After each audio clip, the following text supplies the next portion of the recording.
Hello everyone.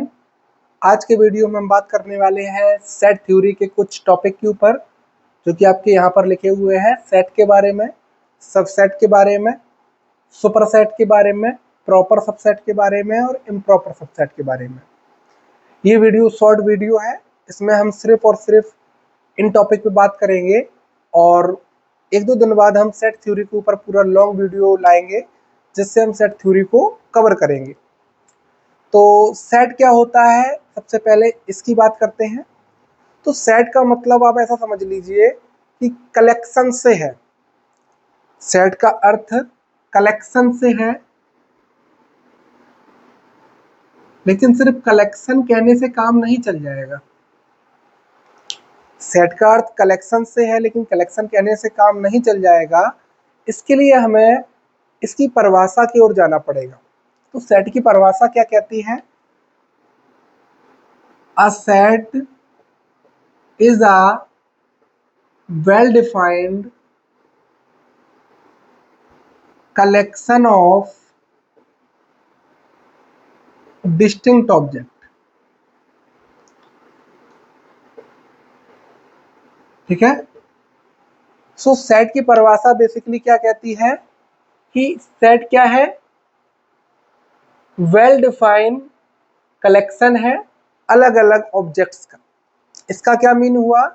यहाँ पे मुझे या आपको सिर्फ इस वेल डिफाइंड पे ज़्यादा फोकस करना है, क्योंकि वेल डिफाइंड का मतलब हो जाता है जो चीज़ वास्तविकता में अच्छे से डिफाइन हो और उसके लिए हम कह सकें कि वो सबके लिए ट्रू है या यूनिवर्सल ट्रुथ है एक तरीके से। तो कैसे हम करेंगे? तो कलेक्शन के बारे में आपने सुना होगा।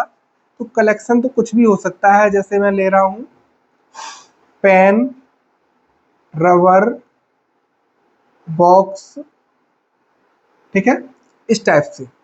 ये भी कलेक्शन हो गया है हमारा और ये वेल डिफाइन है। यहाँ से देखिए आप, पेन जो है, रबर जो है, बॉक्स जो है, सबके लिए सेम रहेगा।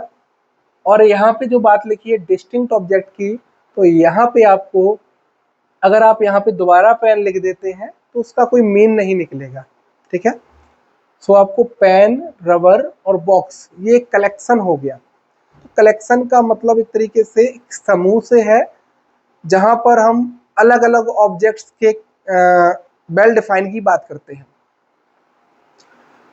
अब हम बात करते हैं कि सेट के लिए, चूंकि सेट हम सिर्फ मैथमेटिक्स में पढ़ रहे हैं अभी, तो मैथमेटिक्स में सेट के लिए हमें नंबर्स और एलिमेंट्स का सहारा लेना है, ठीक है, या अल्फ़ाबेट्स का सहारा लेना है।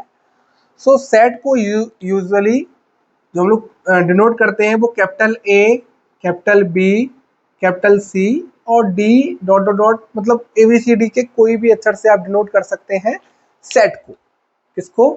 सेट को। ठीक है। ABCD के कोई भी अक्षर से आप डिनोट कर सकते हैं, कोई भी लेटर से डिनोट कर सकते हैं, बस वो कैपिटल होना चाहिए। और करने को किसी से भी कर सकते हैं, ऐसा नहीं है कि हम स्मॉल से नहीं कर सकते, लेकिन यूजुअली हम इसी से करते हैं। और इसके एलिमेंट्स को, सेट के एलिमेंट्स को हम डिनोट करते हैं स्मॉल लेटर्स से। ठीक है। और वैसे बुक्स में यही लिखे होते हैं, लेकिन जो नंबर्स हैं हमारे, वो भी सेट के एलिमेंट्स होते हैं, तो उनको भी हम डिनोट कर सकते हैं। मीन्स 1 2 3 टाइप के नंबर्स। ठीक है, कुछ भी नंबर हो सकते हैं, ऑल रियल नंबर, कोई टेंशन नहीं है। बट सेट के जो एलिमेंट्स हैं वो अल्फ़ाबेट के स्मॉल लेटर से डिनोट करेंगे, कैपिटल से नहीं करेंगे। और इससे भी कर सकते हैं और भी तरीके से कर सकते हैं। अब हम बात करते हैं कि हम डिनोट कैसे करेंगे। तो नॉर्मली से हम यहाँ पे, जैसे मैंने लिख दिया a बराबर 1 से 10 तक की संख्याएं मैंने लिखनी है, तो मैंने लिखा 1 2 3 4 5 डॉट डॉट डॉट 10। लेकिन इतना लिखने से काम नहीं चलेगा, आपको यहाँ पे करली ब्रैकेट का यूज करना पड़ेगा। अगर आपने करली ब्रैकेट का यूज कर दिया तो इसका मतलब है अब ये एक सेट बन चुका है। किसका सेट बन चुका है? ये 1 से 10 तक की संख्याओं का एक सेट बन चुका है, या समुच्चय बन चुका है, या कलेक्शन बन चुका है। ठीक है। सो इस टाइप से हम डिनोट करते हैं। और यहाँ पे ए लिखा है, आप बी भी लिख सकते हैं, कैपिटल सी भी लिख सकते हैं, और यहाँ पर नंबर्स आप कुछ भी ले सकते हैं, उससे फर्क नहीं पड़ता है। वट आपको ये ध्यान रखना है, मेन जो बात मैं बताने जा रहा हूँ, क्योंकि मैं बहुत ज़्यादा ब्रीफ में नहीं जा रहा हूँ, मैं सिर्फ शॉर्ट समरी दे रहा हूँ कि यहाँ पर अगर मैं 1,1,2,3 लिख दूँ मान लो, तो इसमें आपने देखा कि दो एलिमेंट्स सेम आ गए हैं। तो जब भी दो एलिमेंट्स सेम आ जाएं तो उनको एक ही तरीके से लिख सकते हैं हम, और इसको हम लिखेंगे 1 2 3। आपको साफ दिखाई दे रहा है या नहीं, इसके लिए मैं देख लेता हूं। सो ठीक है। सो यहाँ पे 1,1,2,3 इस टाइप से हम लिख सकते हैं, और ये एक ही बात है, ये याद रखना है। तो सेट के एलिमेंट्स है, उनमें अगर डुप्लीकेसी है तो वो डिपेंड या ऐसा कह सकते हैं, वो सेट को ये बोल सकते हैं कि सेट को परेशान नहीं करती, एक तरीके से सेम सेट रहते हैं। ठीक है। सो यहाँ पे एक चीज और मैं लिख रहा हूं कि जो ऑर्डर होता है वो भी सेट के लिए मैटर नहीं करता है। कैसा ऑर्डर भाई, कि अगर हम 1 2 3 लिखा है तो हम 3 1 2 भी लिख सकते हैं, और ये भी सेम है, ये सेम है, ये याद रखना है। और अगर यहाँ पर मान लो एलिमेंट्स की बात करें तो इसकी जो कार्डिनलिटी बोलते हैं, कार्डिनलिटी का मतलब होता है number of elements in this set. ठीक है। तो how many numbers in this set, तो आप बोलेंगे 3। ठीक है। How many numbers in this set, तो यहाँ पे परेशान होने की बात नहीं है। यहाँ पे डुप्लीकेसी सेट को परेशान नहीं करती है, तो डुप्लीकेसी को हम हटाकर ही नंबर बोलेंगे, तो इसकी कार्डिनलिटी होगी 3, इसकी भी कार्डिनलिटी होगी 3। ठीक है। कार्डिनलिटी को बेसिकली मॉड से डिनोट किया जाता है। मॉड टाइप का मतलब ये लगाया जाता है, जैसे कहीं पे ये मॉड होता है, कहीं पे ये डिटर्मिनेंट के लिए यूज किया जाता है, और कहीं पर ये कार्डिनलिटी के लिए यूज किया जाता है। ठीक है। तो कार्डिनलिटी ये दो वर्टिकल लाइन के बीच लिख दिया, और आप ऐसा भी लिख सकते हैं n of a is same as 3। ठीक है। तो यहाँ पर बस इतनी सी बात बतानी थी कि सेट क्या होता है और इसके एलिमेंट्स को हम कैसे डिनोट करते हैं, क्योंकि सेट थ्योरी कहानी तो इतनी लंबी है कि अगर हम बताएंगे तो बहुत बड़ा वीडियो हो जाएगा। अभी ज़्यादा बड़ा वीडियो नहीं बनाना चाहते हैं हम। अब हम बात करते हैं सबसेट और सुपरसेट की। ठीक है। सेट आपको थोड़ा सा समझ में आया होगा, सबसेट और सुपरसेट की बात करते हैं। सो सबसेट का मतलब होता है, आप समझ लीजिए, सब सेट। सब का मतलब कहीं ना कहीं किसी का एक पार्ट, जैसे मैं बोल दूं एक पिज्जा आपने खाया होगा, उसका एक स्लाइस या एक टुकड़ा है, तो वो उसका सब पार्ट है। ठीक है, पूरे पिज्जा का। तो सबसेट का मतलब ये है कि किसी भी सेट का एक छोटा सा पार्ट उसका सब सेट कहलाता है।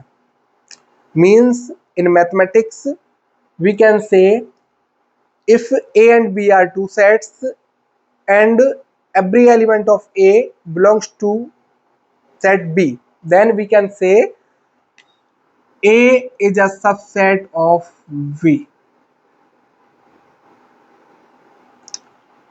तो हम क्या कहेंगे कि A is a subset of B, और इसको ऐसे डिनोट करते हैं। ठीक है।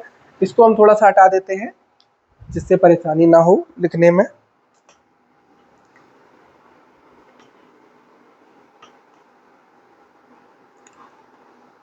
सेट के बारे में हमने समझ लिया, अब हम सबसेट के बारे में पढ़ रहे हैं। ठीक है, सेट हो गया, सबसेट पढ़ रहे हैं। तो अगर ऐसा लिखा हुआ है या ऐसा लिखा हुआ है या ऐसा भी लिखा हुआ है, तो तीनों को हम उसी प्रकार से बोलेंगे। ठीक है।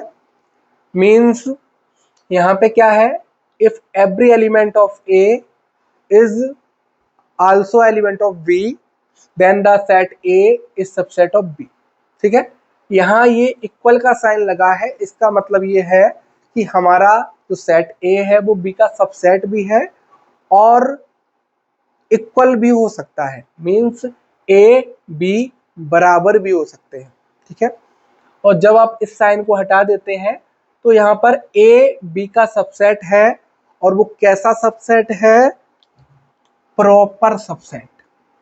प्रॉपर मतलब आपने समझना होगा कि प्रॉपर तरीके से हम किसी चीज को बोलते हैं कि ये प्रॉपर वे है इसको करने का। तो प्रॉपर सबसेट का मतलब एकदम प्योरली तरीके से सबसेट, कि उसका वो सब पार्ट होना चाहिए, वो इक्वल नहीं होना चाहिए। ठीक है, सो अगर ऐसा लिखा हुआ है, ये भी हम बोलेंगे A is subset of B, but यहाँ पर हम प्रॉपर सबसेट भी बोल सकते हैं और बोलेंगे भी, कोई टेंशन नहीं है। तो हम बोलेंगे कि ए बी का प्रॉपर सबसेट होगा अगर ए के प्रत्येक एलिमेंट बी में बैठे हुए हों और बी में कम से कम एक ऐसा एलिमेंट हो जो ए में ना हो। ठीक है ना, ए के सभी बी में बैठे हों, बी के ए में ना भी हो चलता है, और वो नहीं हो तभी वो प्रॉपर सबसेट है। अब अगर ऐसा होता है कि ए के एलिमेंट बी में बैठे हो और बी के सारे एलिमेंट ए में बैठे हो, तब तो ऐसा हो जाएगा ना कि A is a subset of B and B is a subset of A. तो यहां से अगर ए के सारे एलिमेंट बी में है, बी के सारे एलिमेंट ए में है, देन हम नॉर्मली से बोल देंगे कि ए इक्वल बी है। और इस केस में, या जब भी ये केस आता है, तो हम इम्प्रॉपर सबसेट की ओर पहुंच जाते हैं। इम्प्रॉपर सबसेट का मतलब एक तरीके से यही है कि ए और बी इक्वल सेट है। ठीक है, जो प्रॉपर ना हो वो इम्प्रॉपर है, और जो प्रॉपर नहीं है इसका मतलब एलिमेंट्स कहीं ना कहीं दोनों में बराबर है। ठीक है, तो इम्प्रॉपर सबसेट और प्रॉपर सबसेट आपको थोड़ा सा समझ में आया होगा। अब एक चीज और रह गई थी, सुपर सेट की। सुपर सेट का मतलब हो जाता है अगर ए बी का सबसेट है तो हम बोलेंगे बी जो है, या ऐसा बोल देंगे, इसको ऐसा लिख रहे हैं, ऐसा करके भी लिख सकते हैं। ठीक है, अगर हमने लिखा कि ए बी का सबसेट है, मतलब ए के सारे एलिमेंट बी में है, तो हम ऐसा भी बोल सकते हैं कि बी सुपर सेट है ए का। इसके लिए कुछ नहीं किया, बस इस चीज को ऐसा लिख दिया, बात एक ही है, अलग से नहीं है। सो हम बोलेंगे B is a superset of A. ठीक है, यहाँ इक्वलिटी का साइन इसलिए लगाते हैं क्योंकि हम प्रॉपर इम्प्रॉपर की बात नहीं कर रहे होते हैं, हम सिर्फ सबसेट की बात कर रहे होते हैं। और जैसे ही आप प्रॉपर की ओर पहुंचते हैं, आप इस साइन को हटा दें या काट दें। ठीक है, बहुत सारी अच्छी बुक हैं जो इस साइन को काटना पसंद करती हैं, तो आप वो भी कर सकते हैं। इससे साफ साफ झलकता है कि आप इक्वलिटी की बात नहीं कर रहे हैं, आप प्रॉपर सबसेट की बात कर रहे हैं। तो आज के वीडियो में हमने सेट थ्योरी के बारे में या सेट के बारे में थोड़ा सा पढ़ा, ज़्यादा नहीं, और सबसेट के बारे में और सुपरसेट के बारे में भी जाना, प्रॉपर सबसेट के बारे में भी जाना, और इम्प्रॉपर सबसेट के बारे में भी जाना। ठीक है, और कुछ हो सकता है तो मैं बताऊंगा जरूर से। और आगे हम सेट थ्योरी के ऊपर एक लॉन्ग वीडियो लाएंगे जिसमें हम चर्चा करेंगे कि सेट जो है वो हम कैसे डिफाइन कर सकते हैं, और सेट थ्योरी को एकदम लॉन्ग वे में या डीप वे में कैसे सीख सकते हैं, क्योंकि सेट थ्योरी जो है वो बहुत ज़्यादा इम्पॉर्टेंट टॉपिक है। अगर आपको सेट थ्योरी नहीं आती है तो आप ऐसा समझ लीजिए आपने गणित पढ़ी ही नहीं है, क्योंकि सेट थ्योरी का आपका यूज आप चैप्टर पढ़ेंगे परमुटेशन, कॉम्बिनेशन, प्रोबेबिलिटी और रिलेशन फंक्शन। आगे जब आप ग्रेजुएशन करेंगे उसमें बहुत ज़्यादा यूज है, बहुत ज़्यादा का मतलब आप समझ लीजिए बहुत ज़्यादा, हायर मैथमेटिक्स पे तो बहुत ज़्यादा यूज है। तो सेट थ्योरी और रिलेशन एंड फंक्शन, ये दो चैप्टर ऐसे हैं जिनको आपको अच्छे से पढ़ना चाहिए